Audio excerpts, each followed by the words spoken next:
지금 민병주 단장 이외의 댓글 공작팀 관련된 국정원 직원들 영장이 다 기각됐습니다. 특히 양지회 사건도 그렇고 또 문모 씨 같은 경우에는 3천만 원을 자기는 줬다고 해놓고 그걸 횡령했는데 이 공탁했으니까 영장 기각 이렇게 지금 돼서 예. 법원이 상당히 욕을 많이 얻어먹고 있거든요. 예. 법원이 왜 이런 스탠스를 취할까? 이제 과도기인데요. 그래서 김명수 대법원장 후보자가 내일 이제 이 방송이 나가는 오늘 네. 이미 결론이 났을지도 모를 내일 몇 시에 나가요? 나야죠. 이런 얘기하면 안 되지, 진짜. 내일 몇 시에 있습니까? 2시요. 네, 2시. 2시에 나갑니다. 그래서 김명수 대법원장이 절대적으로 중요한 상황인데요.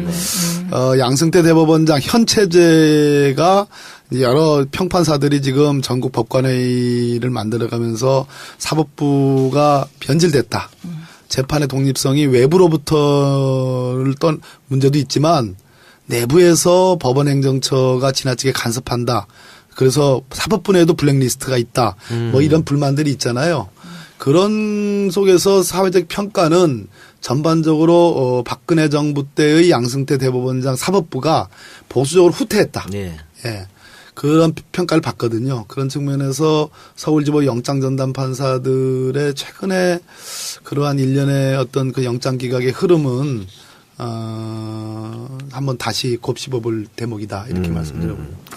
사법부의 개혁도 필요한 건가요? 그렇습니다. 네, 예, 그것은 알겠습니다.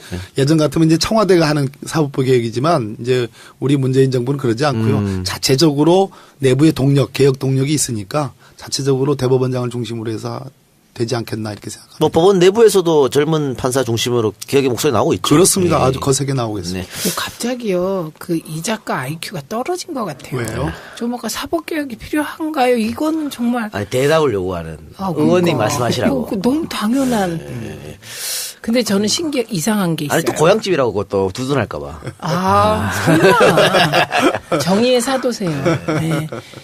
이게 국고 손실 있잖아요. 국고 손실에 대한 형이 되게 높더라고요. 저는 맞아요. 예. 그 국정원이 그 정치적 중립을 어긴 국정원법 위반이 더 큰 것 같은데 형량이 국고 손실이 더 높더라고요. 네, 국고 손실죄가 있죠. 예, 5억 이상이 되면 예. 그게 무기징역까지 예, 때릴 수 맞습니다. 있게. 그걸 어떻게 재판을 받아보시더니 아니 만주 변호사가 되셨군요. 국민의 세금이니까. 네. 자, 최 의원님 그리고 지금 네. 이런 일련의 사태에 대해서 이명박 대통령은 직접 이야기를 하지 않고 있고요. 그 주변에서 네. 이제 그 동문서답을 그렇죠. 하고 있죠. 측근발로 나오는 네. 게 이제 정치 보복이다. 네. 정병국 의원도 그런 얘기를 했더라고요. 그 정병국 왜 그런지 의원은 모르겠네. 은근 합리적인 것 같은데 그러니까. 또 은근 아니고. 그럼 왜 그래요. 뭐야 깜짝 놀라서 다른 사람도 아니고 네. 정병국이 네. 이렇게 이런 말 했다니 놀랐는데 이 정치 보복이라고 주장하는 것에 대해서는 어떻게 생각하십니까? 그러니까 이것도 좀 이상한 질문인데요. 아니, 정치보복 아니죠. 그러니까 우리 청취자들한테 논리를 제공해야 될 거 아닙니까? 우리가. 그렇죠. 네. 이게 보통 이제 정치보복이라고 할 때는 뒷조사를 한다거나, 예. 좀, 일의 사건이 있으면 그걸 100으로 늘린다거나, 이렇게 해서 없는 거를 만들거나. 정치적 정적을 제거하는 걸 우리가 정치보복이라고 합니다, 되게. 근데 지금 나온 이 MB를 향하고 있는 칼끝은요, 증거가 차고 넘치고요. MB가 연관됐다는. 또 블랙리스트 건도 피해자가 실제로 존재하잖아요. 82명의 문화예술계, 그것도 뭐 정말 그 국민 배우급 사람들, 그다음에 감독도 세계적인 감독까지 블랙리스트에 있었기 때문에 이 부분은 뭐 저희가 수사를 안 하면 그게 역정치 보복이 되는 것 같아요. 이건 아닌 것 같아요. 다른 말로 표현하면 그 국민들에게 여쭤보면 금방 답이 나옵니다. 이것이 정치 보복이냐? 국민들 동의하지 않죠. 그렇죠. 적폐청산해야 된다. 절대적으로 동의가 70% 이상 높고 적폐청산을 통해서 나라다운 나라 만들어 달라는 요구가 그럼 문재인 대통령에 대한 지지 여부를 떠나서 네. 절대적으로 높기 때문에 저거는 뭐 거대한 범죄를 밝히는 게 왜 정치 보복입니까? 그렇죠. 그래서 이게요. 우리가 만약에 이렇게 실질 피해자가 있고 증거가 차고 넘치는데 문재인 정부의 법과 원칙이 그 범죄자를 단죄하지 않고 혹은 조사조차 하지 않으면 이거는 오히려 역풍이 문재인 정부에 붑니다. 예. 그리고 박봉계 의원님. 네. 그 국민들이 가장 관심거리, 궁금한 게 이제 이렇게 돼서 과연 MB를 피해자 신분으로 소환할 수 있느냐. 이걸 또 궁금해 하시거든요. 현실적으로 전직 대통령이 가능하느냐. 이런 얘기. 뭔 소리세요. 우리가 봤는데. 그죠? 아까 제가 밑으로부터 차근차근 토대를 단단히 해서 이 수사가 진행돼야 되죠. 국민적 공분을, 저 지역구나, 제가 요즘에 이제 국정기획자문위에 우리 최민희 의원님도 하셨지만, 네. 제가 이제 그 설명회를 좀 이렇게 여러 군데 다녔는데, 가서 여쭤봅니다. 전라도 가서도 물어보고, 부산 가서도 물어보고, 인천 가서도 물어보는데, 박근혜 전 대통령에 대한 사법 처리보다 더 뜨거운 지지를 받는 게 이명박 전 대통령에 대한 사법 처리입니다. 그런데 이것을 국민적 공분이 높다고 그래가지고 기초가 탄탄하지 않은 채로 소환을 한다든지 이렇게 수사에 탁 한 건씩 들어가면 자칫하면 이게 헛방이 날 수 있거든요. 그래서 아까 말씀드렸듯이 차곡차곡 주변부 이명박 전 대통령의 참모들에 대한 수사들 차곡차곡 쌓은 다음에 결정적 시점에 네. 저는 필요하다고. 이제 됐어요. 처음에는 방송 시작하실 네. 때 약간 적응하시면서 막 그랬는데 지금 네. 2시간 하실 태세입니다. 아니야. 지금 시간이 별로 없어. 빨리 진도. 오자마자 계속 피곤해 쩔은 얼굴로. 네. 근데 이제 환해지셨습니다. 네. 얘기하다 보니까 환해지셨어요. 네, 다 최민희 효과입니다. 이동형 효과 같아. 적폐청산위원회는 시간이 있습니까? 기한이? 언제까지 하겠다는? 설정해 놓고 있지 않습니다. 그러니까 그렇죠. 문재인 대통령께서 말씀하셨듯이 문재인 정부 5년 내내 만약 필요하다면 다음 정부들에 연속돼서 이게 쌓인 적폐라는 게 여기서 하나 분명히 해야 될 부분이 있는데요. 국정농단이 있었잖아요. 예. 그래서 이 단죄를 지금 수사와 재판을 통해서 하고 있는데 이 국정농단의 원인이 국정농단이 단순히 박근혜 전 대통령과 그 최순실을 비롯한 몇몇 사람의 일탈행위가 아니고 예. 이것은 뿌리 깊은 제도적 문화적 원인이 있는 거다. 그게 적폐거든요. 네. 그 적폐를 드러내야 되기 때문에 이건 상당히 오래 걸리는 작업입니다. 근데 우리가요 반민특위도 실패했고 그렇죠. 우리가 옛날에 혁명보다 개혁이 더 어렵다 이렇게 얘기했잖아요.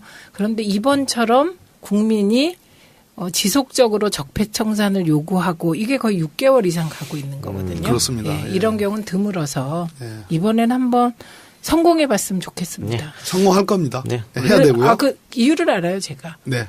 박범계가 위원장이라. 위원장으로서 우리 청취자들 당원 여러분께 각오 한마디 부탁드립니다. 그렇습니다. 나라다운 나라를 반듯하게 만들어달라는 촛불 염원. 그래서 우리는 헌법과 법률이 정한 절차에 의해서 혁명이 아닌 개혁의 방법으로 박근혜 전 대통령을 권좌에서 끌어내렸고 기소와 재판을 통해서 아주 모범적으로 명예혁명을 지금 진행 중에 있거든요. 그 명예혁명의 완수는 저는 적폐청산을 통한 제도 개선 이거라고 생각합니다. 국민 여러분들의 지지와 열망이 없으면 이건 쉽지 않은 작업입니다. 알겠습니다. 저희는 계속 응원하겠고요. 감사합니다. 이것도 적폐청산과 관련된 것 같은데 지금 강원랜드 채용 비리가 연일 불거지고 있습니다. 예. 90% 이상이 다 비리로 깜짝 합격했다. 놀랐어요. 강원랜드는 보통 이제 좀 아는 사람 넣어도 한두 명 많아요. 한두 명이지. 많아요. 서너 명인데 이건 무슨 그리고 다들 가고 싶어하는 공기업이고 네. 우리 이런 뉴스 들으면 우리 청년들이 정말 좌절할 텐데. 좌절하죠. 그런데 지금 법사위원장으로 있는 권성동 위원장이 여기에 관련돼 있다. 이래서 그러면 법사위원장 간둬야 되는 거 아니냐. 이런 요구가 많았고 어제 법사위에서 이 문제 때문에 사퇴 공방이 여야가 있었다고 합니다. 어제 이 얘기를 조금 해 주시죠. 어제 어떤 일이 있었는지. 참 인간적으로는 참 가슴 아프고 제가 어제 표현을 이렇게 피를 토하는 심정이라고 얘기를 했는데요. 어떻든 타당이긴 하지만 또 많이 싸웠지 않습니까? 예. 저랑. 근데 어쨌든 5년 이상 참 최민희 의원님 아실 겁니다. 그러니까 국회라는 참 이런 울타리 내에서 어쨌든 미운정 고운정 들은 건데 저는 이 강원랜드 채용비를 보면서 여기에 관여했던 소위 권력자 이분들이 이 권력자는 국회의원들뿐만 아니라 강원랜드의 채용집을 포함한 간부들 또 산업부 기관도 있고요. 또 도의원 이렇게 등등 있다고 그러는데 이 사람들이 새누리당 정권의 영구집권을 저는 상정했던 것 같아요. 그렇지 않고는 이 간 큰 짓을 그쵸. 할 수가 없는 네. 거예요. 너무, 우리는 간이 작아서 아니 우리는 너무 도덕적이어서 그런지 몰라도 우리는 이런 짓 못해요. 아니 그래도 한두 명은 좀 우리도 괜찮은 사람은 좀 예. 자격이 그런데 되면 이거는 해야죠. 무려 규모가 수백 명. 상상 초월이에요. 95% 6%가 네. 다 부정청탁자였다는 그런 근데 얘기거든요. 돌아가요. 그런데 돌아가냐고 강원랜드가. 제 이게 되게 궁금했어요. 그래서 제가 어제 그냥 백혜련 의원님이 일단 한번 질렀고 그다음에 백업을 해줘야 되니까 그래서 결론적으로 이런 정도의 사태가 되면 법사위원장이라는 거 아시잖아요. 상원이잖아요. 모든 법안이 다 오고 또 검찰과 같은 이런 권력기관을 사실상 영향을 미칠 수 있는 자리고 어느 자리보다도 투명하고 도덕적이어야 되는데 이 부실 수사 의혹이 있거든요. 예. 그래서 그런 측면에서 지금 이 부분을 이제 검찰이 오늘 압수수색 들어갔습니다. 그러니까 방송이 되는 내일 기준에서 어제 압수수색이 들어갔는데 이 수사를 다시 한다 하더라도 권성동 위원장이 그 자리에 있는 이상은 이 결과가 어떻게 나오더라도 이거는 공정하다는 얘기를 들을 수가 없죠. 본인은 그 완강하게 사실 된다고? 무근이라고 하겠죠. 사실, 표정까지 제가 다 상상. 나 고발되지도 않았는데 내가 왜 물러나야 됩니까 이랬는데. 뻔뻔하시네. 이동현 작가님이 고발하셔야 되겠더라고요. 그러니까. 아니 피해를 본 사람들이 있으니까. 많죠. 그런데 그러면 이거는 법사위는 그럼 우리가 다시 못 갖고 오나요? 지금 이제 집권 여당이 됐잖아요. 네. 그래서 이제 국회의장 자리와 법사위원회 자리는 서로 이렇게 엇갈려 갑니다. 그래서 이제 국회의장 자리를 가져가는 당은 법사위원장을 양보하는. 그래서 전통적으로 국회의장은 여당, 법사위원장은 야당 이렇게 했는데 지금 형국이 그런 형국이죠. 운영위원장도 못 갖고 왔어요. 이렇게 좀 가져와야 돼요. 공수처 문제도 있습니다만 이거 뭐 법사위원장이 틀어버리면 또 어렵지 않습니까? 그렇습니다. 예. 그런 문제 때문에. 예. 예. 알겠습니다. 하여튼 이제 내일 몇 시에 있습니까? 2시요. 네, 2시. 2시에 나갑니다. 그래서 김명수 대법원장이 절대적으로 중요한 상황인데요. 양승태 대법원장 현 체제가 여러 평판사들이 지금 전국 법관회의를 만들어가면서 사법부가 변질됐다. 재판의 독립성이 외부로부터를 떤 문제도 있지만 내부에서 법원행정처가 지나치게 간섭한다. 그래서 사법부 내에도 블랙리스트가 있다. 뭐 이런 불만들이 있잖아요. 그런 속에서 사회적 평가는 전반적으로 박근혜 정부 때의 양승태 대법원장 사법부가 보수적으로 후퇴했다. 예. 예.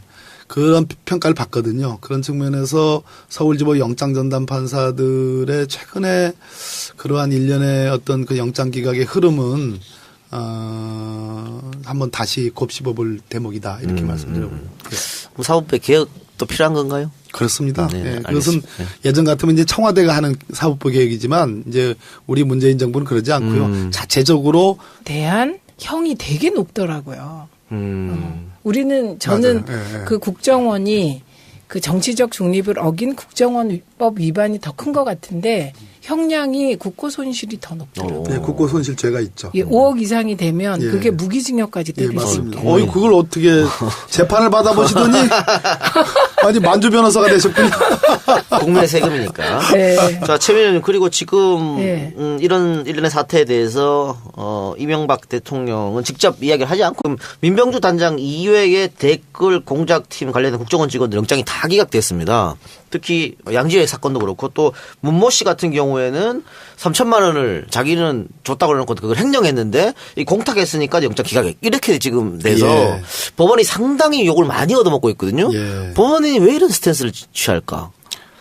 이제 과도기인데요. 그래서 김명수 대법원장 후보자가 내일 이제 이 방송이 나가는 오늘 네. 이미 결론이 났을지도 모를 내일 몇 시에 나가요? 나야죠. 이런 얘기하면 안 되지. 내부의 동력, 개혁 동력이 있으니까 자체적으로 대법원장을 중심으로 해서 되지 않겠나 이렇게 생각합니다. 뭐 법원 내부에서도 젊은 판사 중심으로 개혁의 목소리 나오고 있죠. 그렇습니다. 예. 아주 거세게 나오고 있습니다. 네. 갑자기요, 이 작가 IQ가 떨어진 것 같아요. 왜요? 좀 뭔가 사법개혁이 필요한가요? 이건 정말. 아니, 대답을 요구하는 그러니까. 의원님 말씀하시라고. 너무 당연한. 근데 저는 이상한 게 있어요. 아니 또 고향집이라고 그것도 두둔할까봐. 설마. 정의의 사도세요. 네. 이게 국고 손실 있잖아요. 국고 손실에